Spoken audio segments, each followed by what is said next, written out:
Banyak orang yang bilang bahwa kurang lebih 5 tahun lagi, jutaan orang akan kehilangan pekerjaannya. Bukan karena mereka bodoh, tapi karena mereka tergantikan perannya oleh kemajuan teknologi yang berkembang begitu pesat akhir-akhir ini. Jangan sampai kita termasuk yang tergantikan itu. Di video ini gua mau share 7 skill yang menurut gua harus dikuasai di tahun 2025 ini, biar kita bisa grow dan jadi orang yang lebih baik dan survive dari gempuran kemajuan teknologi yang begitu masif. Simpelnya, observasi itu adalah kemampuan untuk memperhatikan. Misalnya lu lagi dengerin podcast, lu gak cuma dengerin aja, tapi lu juga aktif untuk memahami isi pembicaraannya. Kayak ini tuh lagi bahas apa ya, pesannya apa, terus konteksnya juga apa. Nah, dengan lu bisa memahami itu, lu jadi ngerti sama apa yang lagi lu dengerin. Jadi gak cuma masuk ke kuping lu doang. Atau misalnya gua ngefans sama sosok Raditya Dika. Gua gak cuma mengidolakan sosoknya aja, tapi gua juga memperhatikan bagaimana dia tuh punya value yang ada di dirinya yang bikin dia sekarang ada di titik ini. Salah satunya adalah kebiasaan dia dalam nulis. Dia bisa nulis dimanapun setiap kali ada waktu, tanpa harus nunggu yang namanya mood. Kurang lebih prinsipnya itu adalah lebih baik nulis satu halaman yang jelek daripada tidak sama sekali. Karena dari tulisan yang jelek kita bisa perbaiki jadi tulisan yang bagus, dan dari tulisan yang bagus kita bisa perbaiki lagi jadi tulisan yang sempurna. Nah, prinsip itu akhirnya yang gua terapin juga lah ke keseharian gua. Gua gak bakalan dapetin value itu kalau gua gak punya kebiasaan observasi.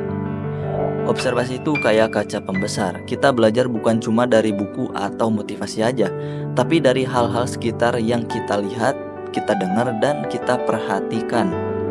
Orang yang jago observasi akan lebih cepat berkembang karena dia belajar banyak hal dari apapun. Setelah kita bisa ngelihat dan nangkep banyak hal dengan observasi, skill berikutnya yang menurut gua harus diasah adalah ngomong. Bukan cuma sekedar ngomong doang ya, tapi kita bisa nyampein pikiran dengan jelas, tegas, dan nyambung sama orang lain. Misalnya aja, lu adalah seorang desainer yang jago banget dalam ngedesain. Semua hal teknis tentang desain lu tuh udah jago banget lah, tahu banget. Tapi ketika lu bikin desain, terus ditanya sama klien lu bingung. Lu cuma bisa jawab, ya ini keren aja sih. Sedangkan ada desainer lain, secara skill sebenarnya gak lebih jago dari lu. Cuman dia tuh jago banget ketika ngejelasin apa yang lagi dia kerjain. Dia bisa jelasin kenapa pilih warna itu, kenapa bentuknya seperti itu. Terus dia juga bisa jelasin filosofi di balik desainnya itu untuk perusahaan dari si kliennya. Maka si klien bakalan lebih percaya sama desainer yang kedua karena terlihat lebih meyakinkan di mata si klien. Atau contoh yang paling populer adalah Apple. Apple sangat kuat dalam menjual identitas dan gaya hidup. Orang beli iPhone tuh bukan karena HP-nya bagus atau kameranya bagus doang, tapi karena pengen terlihat keren di lingkungan sosialnya mereka. Dan Apple tahu akan hal ini. Apple membangun dengan marketing bahasa yang emosional dan slogannya Think Different. Seolah-olah orang yang beli Apple itu eksklusif dan terlihat berbeda dari rata-rata orang. Jadi Apple gak cuma jual barang, mereka juga jual cara memandang dirinya sendiri. Dan semua itu terjadi karena cara mereka ngomongin produknya dengan gaya yang emosional, simple, dan berkelas. Itulah kekuatan komunikasi. Kadang kita ngerasa udah punya skill keren, jago desain, jago strategi, tapi seringkali kita tuh lupa satu hal penting, yaitu gimana caranya ngomongin itu ke orang lain. Simpelnya, kalau kita bisa ngomong, kita bakal lebih bisa didengerin dan dipercaya sama orang. Kalau observasi bikin kita peka dan public speaking bikin kita terdengar, maka menulis bisa bikin kita lebih jernih, lebih dalam, dan lebih terstruktur dalam menyampaikan sebuah ide. Lo pernah gak sih pas mau ngejelasin sesuatu, sebenarnya udah ada nih di kepala mau ngomongin apa, tapi pas keluar dari mulut jadi muter-muter, gak tahu mana dulu yang harus disampaikan. Kalimatnya jadi lompat-lompat dan akhirnya bingung sendiri. Kayak, lah tadi gua mau ngomongin apa ya? Nah, pas kita nulis itu beda. Kita dikasih ruang buat mikir kayak gua tuh harus mulai dari mana dulu ya? Kalimat yang ini tuh udah pas atau belum gitu. Kira-kira kosakata ini udah cukup tepat atau belum ya buat ngegambarin maksud gua. Di sini kita akan mulai paham kalau menulis itu bikin kita pelan-pelan belajar ngerapihin isi kepala kita. Dan itu nggak bisa didapetin kalau kita cuma ngomong doang tanpa mikir. Semakin kita sering nulis, kita akan semakin kenal sama cara kita berpikir, belajar ngerangkai kalimat, nyusun logika, dan ngebangun argumen yang lebih kuat. Jadi menulis itu bukan sekedar kata-kata biar kelihatan puitis, tapi biar pikiran kita jadi nggak ngalor ngidul. Di tahap ini, menulis adalah cara kita memperkuat pondasi dari semua skill sebelumnya. Dari yang tadinya cuma bisa merhatiin sekitar atau observasi, terus bisa berani ngomong atau public speaking, dan sekarang kita bisa belajar mikir lebih dalam dan rapih lewat tulisan. Yang keempat yang bisa gua saranin adalah jadi konten kreator. Tapi gua juga paham bahwa gak semua orang tuh mau atau nyaman jadi konten kreator, karena mungkin gak suka tampil di depan dan lebih nyaman jadi orang yang di belakang layar, dan itu valid. Tapi gini, menurut gua akan ada benefit yang besar ketika kita bisa memposisikan diri sebagai seorang konten kreator. Dan ini bukan soal pengen viral, bukan soal kelihatan keren di IG atau TikTok atau sosmed manapun, tapi soal ngebangun kredibilitas. Mari kita mundur lagi dikit. Tadi kan kita udah belajar observasi, belajar ngomong, terus belajar nulis. Nah itu tuh sebenarnya skill set yang bisa kita pakai buat jadi seorang konten kreator. Terus kenapa kita harus konten? Karena dengan konten itu adalah jalan paling mudah buat kita terhubung ke orang, bahkan dunia. Misalnya nih, lu tuh jago ngedit. Orang-orang sekitar mungkin tahu lu tuh jago ngedit, tapi ya udah segitu doang yang tahu kalau lu tuh jago ngedit. Tapi ketika lu mulai ngonten, kasih tahu lewat konten bahwa lu itu jago ngedit, maka semua orang yang terkoneksi dengan internet bisa punya peluang buat ngelihat skill lu. Ketika orang-orang mulai tahu bahwa lu tuh jago ngedit, ya disitulah reputasi atau kredibilitas lu sebagai editor terbentuk dan semakin kuat. Dan lu akan makin paham kenapa konten ini penting setelah gua bahas poin yang kelima. Salah satu masalah terbesar kita hari ini adalah susah banget buat bangun relasi. Apalagi buat kita yang emang dari awal tuh gak punya banyak temen, atau punya temen tapi lingkungannya tuh gak sehat.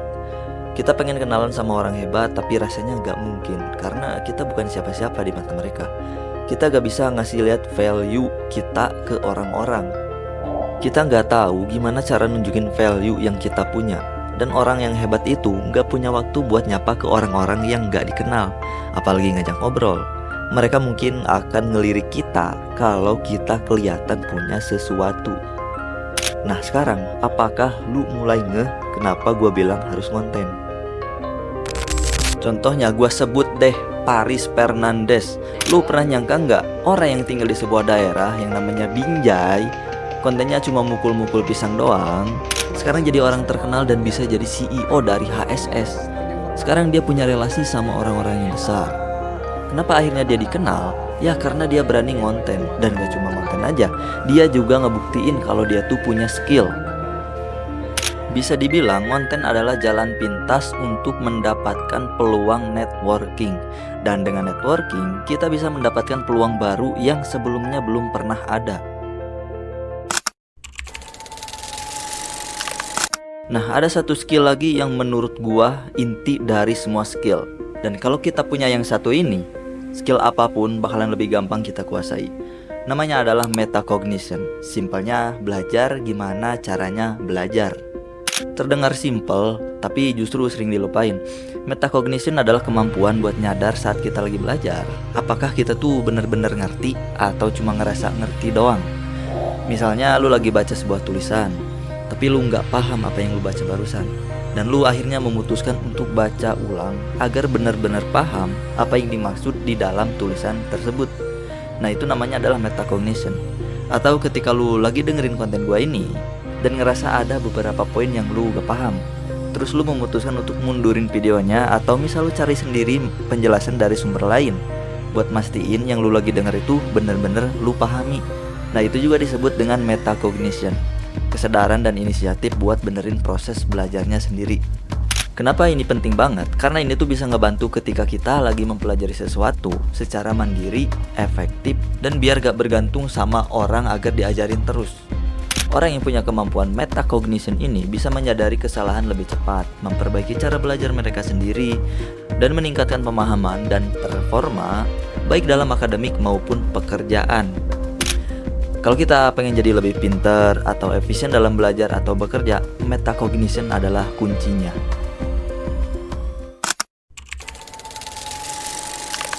Skill terakhir yang bisa gua saranin adalah belajar buat gunain AI dalam setiap kerjaan lu. Bukan berarti sepenuhnya bergantung sama AI, tapi AI itu bisa bantu ngerapihin prosesnya. Biar otak kita tuh bisa fokus ke hal yang penting-pentingnya aja, kayak ide, sudut pandang, atau visi.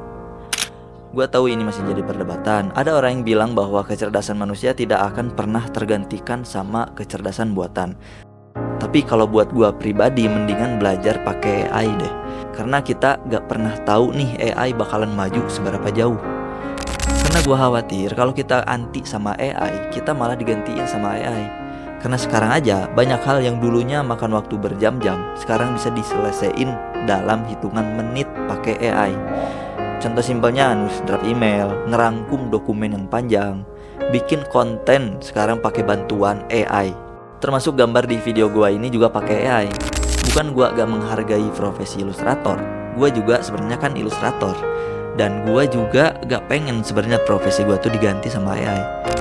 Tapi di sini mari kita berpikir lebih realistis lagi daripada terjebak dalam ego kita sendiri. Dari zaman dulu, yang namanya kemajuan teknologi itu selalu melahirkan paradoks. Tujuan utama dari teknologi kan untuk mempermudah dan meningkatkan kualitas hidup manusia. Tapi selalu ada manusia lain yang jadi korban.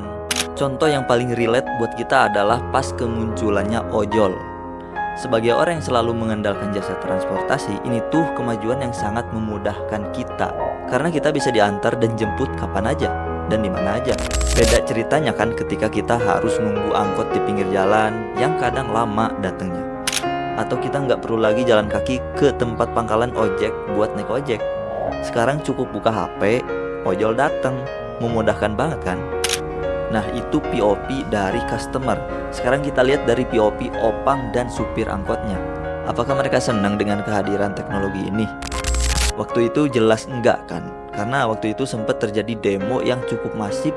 Karena pihak opang dan supir angkot ngerasa gak bakalan dapat penumpang lagi. Jadi kalau sekarang kita masih gak peduli sama AI atau kemajuan teknologi lainnya, coba pikirin ulang deh. Kita gak perlu jadi ahli AI, tapi kita harus ngerti gimana cara kerjasama sama AI. Karena ke depan bukan manusia melawan AI, tapi manusia yang bisa pakai AI itu akan melawan manusia yang gak pakai AI. Dan yang bakalan menang jelas manusia yang pakai AI. Gua agak bilang lu harus jago semuanya sekarang, tapi kalau lu mulai dari hari ini satu persatu, semua skill ini tuh bakalan saling dorong satu sama lain. Lu bakalan punya pondasi yang kuat buat survive, bahkan menang di tahun 2025 dan seterusnya. Kalau lu ngerasa video ini bantu lu sadar, bantu juga temen lu yang lagi butuh arah. Karena kita semua ini lagi di kapal yang sama, belajar bareng, tumbuh bareng. Makasih buat kalian semua yang udah nonton dan support channel ini. Sampai jumpa di video gua berikutnya.